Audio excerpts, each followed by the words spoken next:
WITSON. If you wanted the back end settings, just with a password, but this is quite nice, this interface anyway, because you get like little shortcuts on here.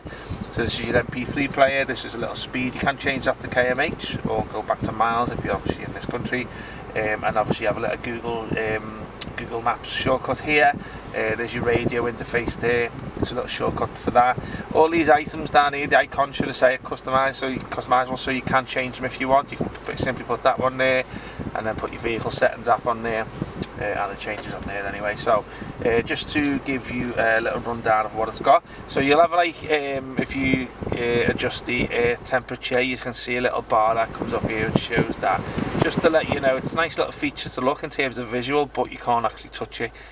So obviously if you press any of them there, nothing's going to happen other than me pressing the icon, so nothing's going to really happen on that, to be honest with you, if you press the touchscreen, because they're not designed for that. You'll find some radios where you'll actually remove the AC panel, especially the Tesla vertical ones we sell. If they are remove the original buttons, then they will become touchscreen, but as you can see a little bit lower down in the video here, these obviously remain in place. Obviously you use these, but it does show up on there, which is a nice feature. Okay, so I'm just going to give you a little rundown of the system here. So this app here is basically the CarPlay app, and the Android Auto app. So basically if you are using an Android phone, you're going to get an Android Auto interface. If you're using Apple like me at the moment, you're going to get the CarPlay interface, which is this one here. This pretty much is like a hub app, so it brings over any phone calls, navigation, music apps into the one hub, and also you have your Siri support, so obviously you can say that and say call this person, that'll do it for you anyway. Just to show you it's nice and quick and responsive. On the CarPlay, these are just apps which are being brought over from your phone. There's my Google Maps there. Let me just go back one. There's my SoundCloud, that's why I listen to my music to. TalkSport, which is a radio. This is a DAB radio app here. WhatsApp, WeChat. These are just messenger apps here. There's your Apple Maps there. So obviously that takes that there too. This app is always reliable onto the data on your phone, so you do need to have a good signal here, which I've got 5G at the moment. This is why this sort of app, if you do go in between phone masts and your signal drops out, it will affect this app here.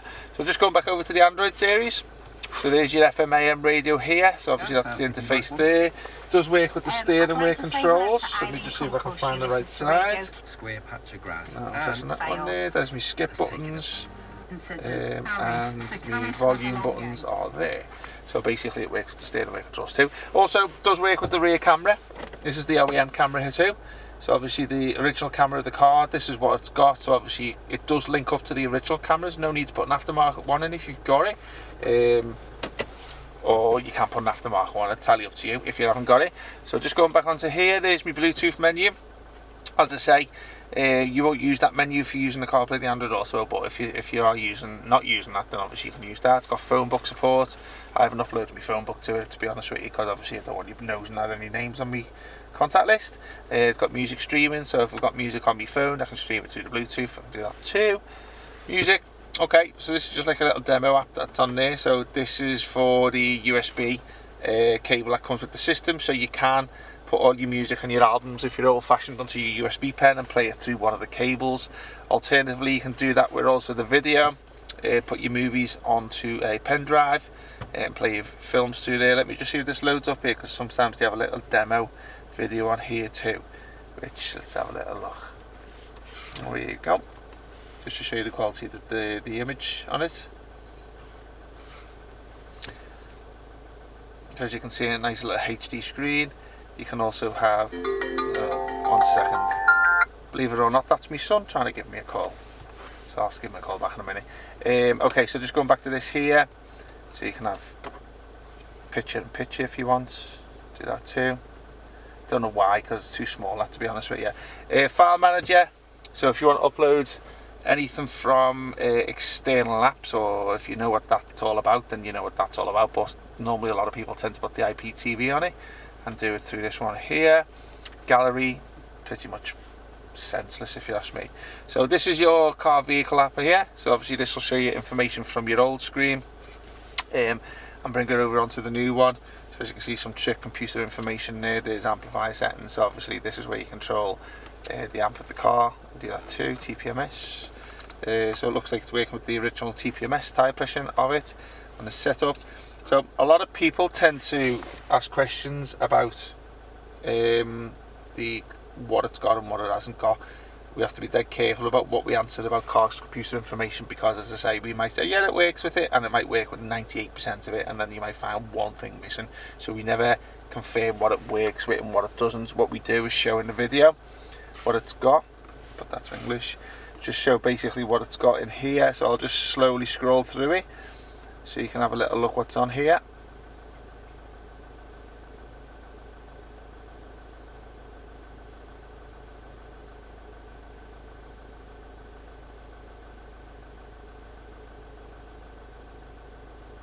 Don't know what the Chinese things are down there.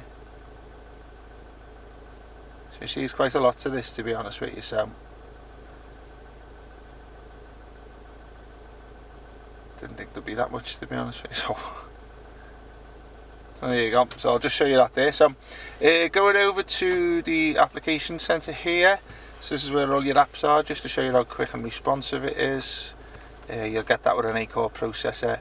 A lot of people always ask questions about the lag and stuff like that, but you don't get nothing with an 8-core and plenty of RAM.